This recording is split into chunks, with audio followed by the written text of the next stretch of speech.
Félicitations, promotion 2014. Melinda et moi sommes ravis d'être ici. C'est un honneur pour n'importe qui d'être invité à prendre la parole lors d'une cérémonie de remise des diplômes à Stanford. Mais cela est particulièrement gratifiant pour nous. Stanford devient rapidement l'université favorite des membres de notre famille et elle a longtemps été une des universités préférées de Microsoft et de notre fondation. Notre formule a été de réunir les personnes les plus intelligentes et les plus créatives pour travailler sur les problèmes les plus importants. Il se trouve qu'un nombre disproportionné de ces personnes se trouve à Stanford.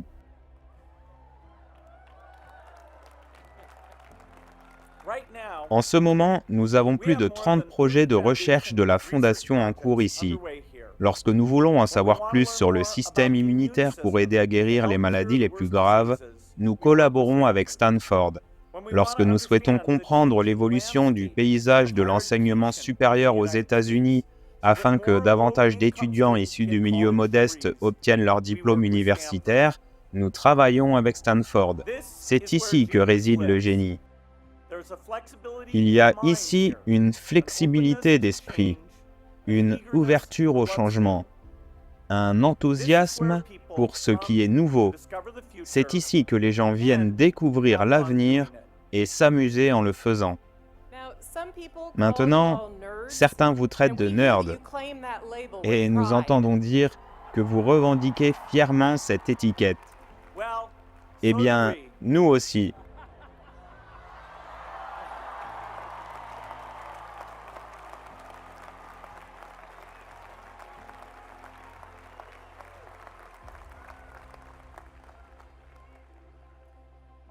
Je pense que mes lunettes habituelles ne sont vraiment pas si différentes. Il se passe tellement de choses remarquables ici sur ce campus. Mais si Melinda et moi devions résumer en un mot ce que nous aimons le plus à propos de Stanford, ce serait l'optimisme. Il y a ici un sentiment contagieux que l'innovation peut résoudre presque tous les problèmes. C'est cette croyance qui m'a poussé en 1975 à quitter une université de la banlieue de Boston pour partir en congé sans fin.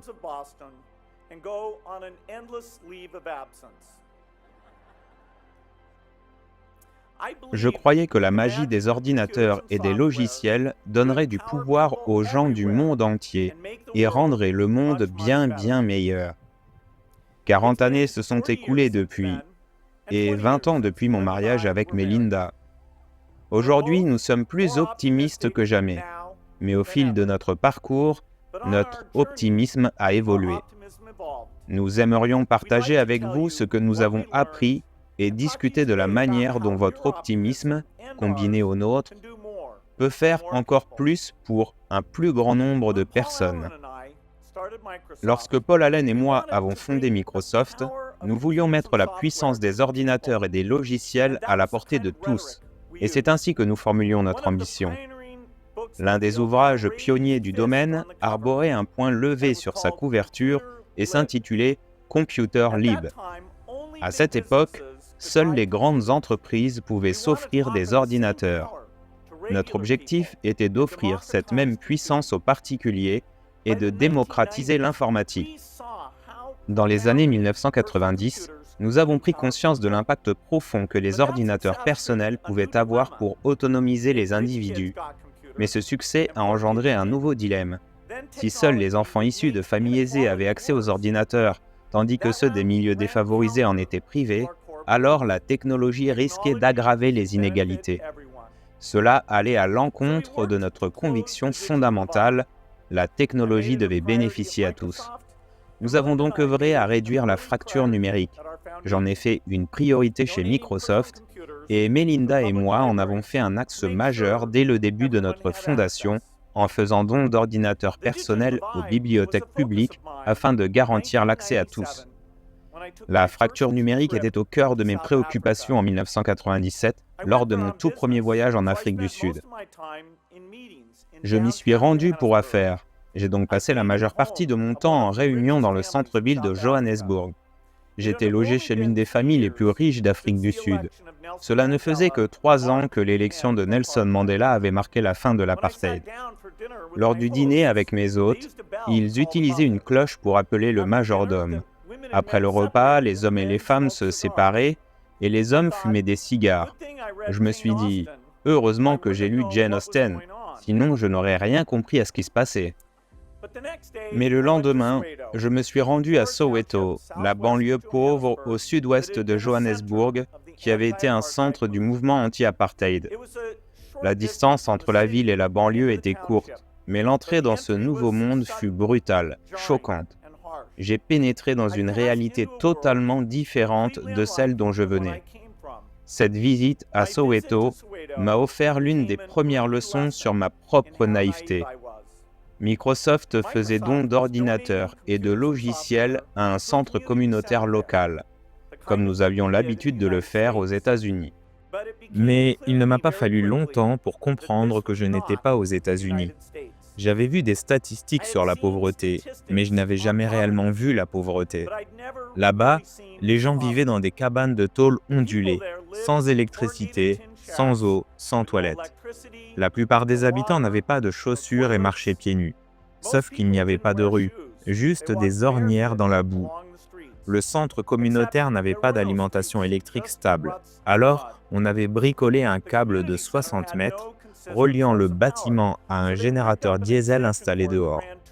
En voyant cette installation, j'ai tout de suite su qu'au moment où les journalistes partiraient, le générateur serait déplacé vers une tâche plus urgente et les habitants du centre communautaire retourneraient à des préoccupations bien plus pressantes qu'un ordinateur personnel.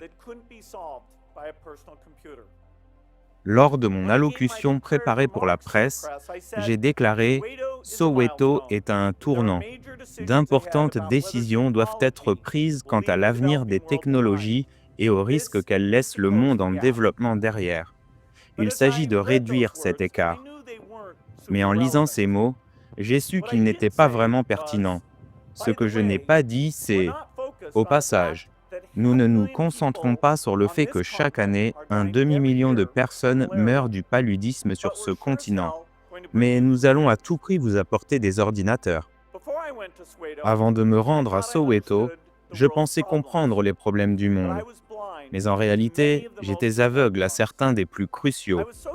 J'ai été si bouleversé parce que j'ai vu que je me suis posé une question essentielle. Croyais-je encore que l'innovation pouvait résoudre les problèmes les plus ardus du monde ? Je me suis fait la promesse que, avant de revenir en Afrique, j'en saurais davantage sur ce qui maintient les gens dans la pauvreté. Au fil des années, Melinda et moi avons approfondi notre compréhension des besoins les plus pressants des populations démunies. Lors d'un autre voyage en Afrique du Sud, j'ai visité un hôpital accueillant des patients atteints de tuberculose multirésistante, une maladie dont le taux de guérison est inférieur à 50%. Je me souviens de cet hôpital comme d'un lieu de désespoir. C'était un vaste pavillon ouvert, où une multitude de patients en pyjama déambulaient lentement, le visage masqué. Un étage entier était réservé aux enfants, dont certains, encore bébés, étaient allongés dans leur lit. Il y avait une petite école pour ceux qui étaient en état d'apprendre, mais beaucoup d'enfants ne pouvaient pas y assister, et l'hôpital lui-même semblait incertain quant à la pertinence de le maintenir ouvert. J'ai parlé avec une patiente d'une trentaine d'années. Elle travaillait dans un hôpital spécialisé dans la tuberculose lorsqu'elle a commencé à tousser. Elle a consulté un médecin qui lui a diagnostiqué une tuberculose résistante aux médicaments. Plus tard, on lui a également découvert le sida. Elle savait qu'elle n'avait plus longtemps à vivre, mais son lit ne resterait pas vide. D'autres patients atteints de tuberculose attendaient déjà leur tour. C'était l'enfer, avec une liste d'attente. Mais la vision de cet enfer n'a pas entamé mon optimisme, il lui a donné une direction. En quittant l'hôpital, je suis monté dans la voiture et j'ai dit au médecin avec qui nous travaillons « Je sais que la tuberculose est difficile à soigner, mais nous devons faire quelque chose pour ces patients. » Et en réalité, cette année, nous entamons la phase 3 d'un nouveau traitement contre la tuberculose. Pour les patients qui y répondent, au lieu d'un taux de guérison de 50% après 18 mois pour un coût de $2 000, nous atteignons désormais un taux de 80% en seulement 6 mois pour moins de 100 $.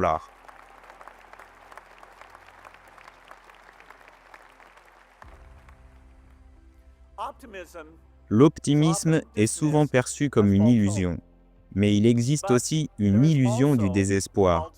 C'est cette attitude qui prétend que la pauvreté et les maladies sont des fatalités. Elles ne le sont pas. Nous avons absolument les moyens de les vaincre.